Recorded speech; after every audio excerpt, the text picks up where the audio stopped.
Here we go, y'all. Here we go. Buckle up. The Oshinoko ride is beginning. I'm sweating. I'm sweating. Oh, it's here. It's finally here. My most anticipated show of 2023 is here.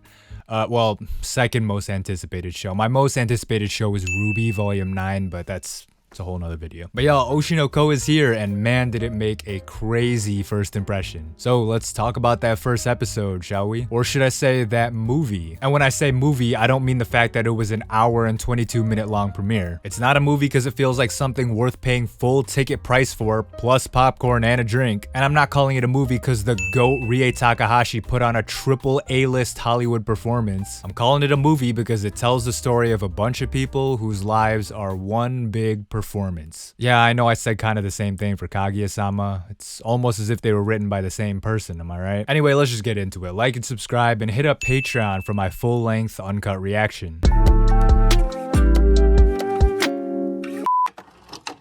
So let me preface, I read the manga, right? So there weren't really any surprises on that front. But as I always say, a good anime adaptation elevates the source material. And for Oshinoko, I mean...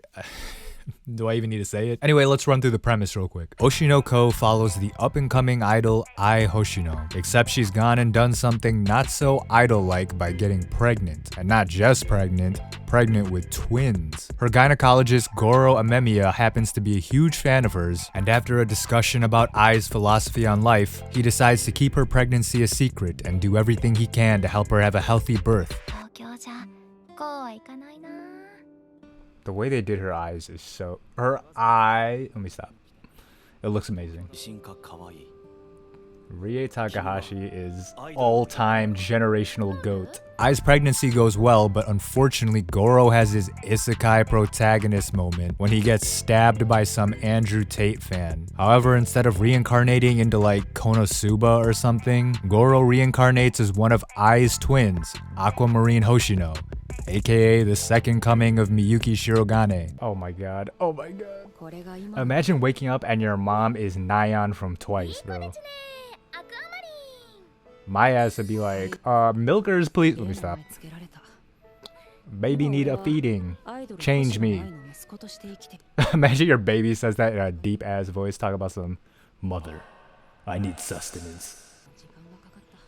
Give to me thine milkers. Alright, I'm done. And reincarnating into the second coming of Ai Hayasaka is one of Goro's former patients, Sarina. She used to be a terminally ill young girl who was also a huge Ai fan. And now she's been given another life as Ai's daughter, Ruby Hoshino. Of course, she uses this god-gifted opportunity to suck on some titties, cause I mean, who among us wouldn't?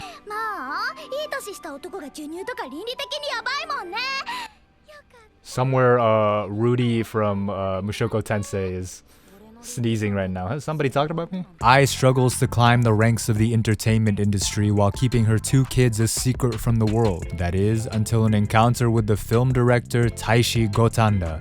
He takes an interest in Aqua and casts Ai in a film role under the condition that Aqua also plays a role. The movie becomes a hit, and Ai's stellar performance causes her career to skyrocket to the top faster than Ice Spice did. Ai is at the top of the world, and it seems like she and her idol group B Komachi are poised to take over entertainment as a whole. Except, her incel stalker fanboy pays her a little visit, and, well, you can just watch some of my reaction. I'm sweating. Shigaraki, get out of here, bro. I can't even say anything. Amazing the way they did that. No sound. Just a musical track playing. Amazing. Amazing. The blood on the white flowers. Already a 10 out of 10 adaptation. These incels, bro. This is what... Bro. Fan betraying slut is crazy. This is the dark side of the idol industry. Some fans who don't understand it's just a performance.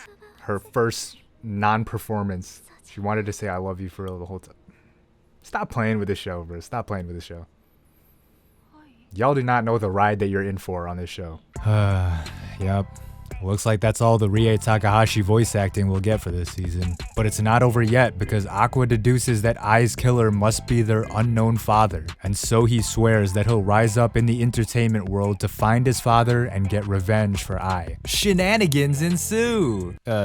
Depressing shenanigans. So that's the first episode of Oshi no Ko, right? I hope to God if you're an anime only, you didn't look up anything about this show before you started watching. What do I always say, y'all? Go into things as blind as possible. That's the move. But oh man, where do we even start with this one? Okay, I'll say this. I don't talk about it a lot on this channel, but I'm a huge K-pop idol stan, right? Or at least I used to be, but because of that, a lot of the world of Asian pop idols is pretty familiar to me, and obviously Oshi no Ko is all about that. And for those of you who aren't aware of idol culture over in Asia, a big part of it is like purity and availability. So they don't want their idols to date. So let alone date, like getting pregnant is even crazier because it's like they're supposed to be for the fans. You feel me? Like, you know, it's an illusion, right? It's a they're playing a role. It's not like deceptive because most people understand that they're just performing this perfect girlfriend boyfriend act. Like that's part of the product they're selling, the perfect girlfriend. That's the idol industry. But people act like that's crazy, but it's just like actors in Hollywood. They're not like, Robert Downey Jr. ain't actually Iron Man. It's a performance. And like BTS aren't actually like, you know, these perfect pure guys. They're just, it's an act. It's not deception. It's just, that's part of the performance. So you can see that being a pop idol is all about selling a fantasy to your fans. And remember what I said earlier? This show is all about performing. Ai has never known true love in her life, so it's fitting that she becomes an idol who specializes in selling fake love. Someone who never knew love literally tried to fake it until you make it, until her love for her fans and eventually her kids became as real as anything else. And in a way, if you think about it, her fake love is greater than a lot of people's real love, as she shows when she remembers meeting her delusional fanboy at a fan meet.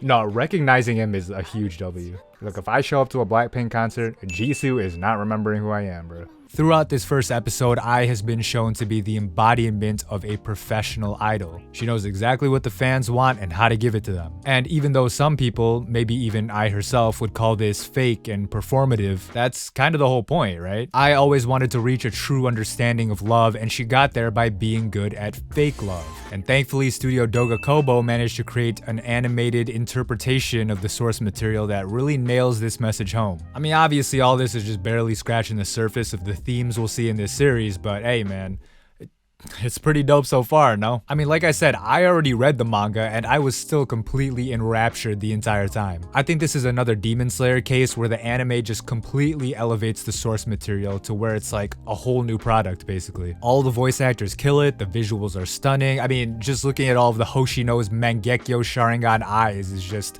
a visual treat on its own. And man, the soundtrack. Listen, I need the animators and songwriters from this show to come work on Zombieland Saga Season 3, because as much as I've grown to love those 3D idol group performances, Oshi no Ko shows it can be done in 2D as well. So yeah, go watch Oshi no Ko. I mean, you probably already did if you just sat through my spoiler-ass summary. But hey, then watch the rest of the season too, y'all. It's gonna be a wild ride. I hope it'll be just as well made as this prologue movie. But now, I gotta end this video on a little rant, so hang in there for a bit, y'all. So I saw this post on Reddit titled, Oshi no Ko, English-speaking anime fandom and the deconstruction problem. And damn, do I agree with it. The TLDR is that Oshi no Ko gets a lot of comments like, this isn't like other idol anime, or it's a deconstruction of the idol genre, and that comments like these are used as an insult to the genre that's being deconstructed, with the implication that something like the idol genre, or the mecha genre, or the magical girl genre isn't as legitimate as like the dark, edgy deconstruction shows. Basically, the point is, while it's cool to have these shows that deconstruct or show a different side or take on these cliche anime genres, that doesn't mean that the shows that they deconstruct aren't good themselves. Because I mean, let's be real, if you got sold on Oshi no Ko by someone else, they probably said something like, oh, it's an idol anime, but don't worry, it's not like other idol anime, in an attempt to convince you. Listen man, Love Live is a good show. Idol Master is fire. I don't care what anybody says. There's always the idea that shows like Oshi no Ko or Evangelion or Madoka Magica hate the genres that they're deconstructing, but I think it's the complete complete opposite. While Oshinoko showcases the dark side of idol culture and the entertainment industry, I think that part of loving idol anime is embracing this as part of the whole package, along with the sunshiny wholesomeness. Art doesn't have to be dark, edgy, and meta to be seen as legitimate. So don't think that a show like Oshinoko being really good is some kind of vindication for y'all to hate untraditional idol shows. I guarantee that a lot of the Love Live fans out there like Oshinoko just as much as you do, so I mean, you know, you could like both. While I encourage you to enjoy watching this season of Oshinoko, don't sleep on these other idol anime either, and the same goes for traditional magical girl shows or traditional mecha shows. I mean, there's a reason these genres are popular in the first place. Okay, rant over, sorry y'all, I just had to get that off my chest. Oshinoko is incredible, it's transcendent, it's life-changing, it's already anime of the year, don't at me. You don't need me to tell you that, I just wanted to share some of my thoughts and show some reactions. Mainly to advertise the full version on my Patreon, but hey, I like money. So yeah, if you enjoyed the video, please leave a like and subscribe, and comment below who your favorite Oshinoko character is so far, I guess. And please, please don't spoil anyone if you're a manga reader. Jesus Christ. All right, that's the video. Peace.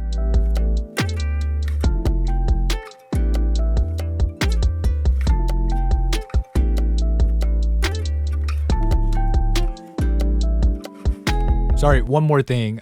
Is this gonna be the OP song that was playing at the end of the episode? Oh, wait, whoa.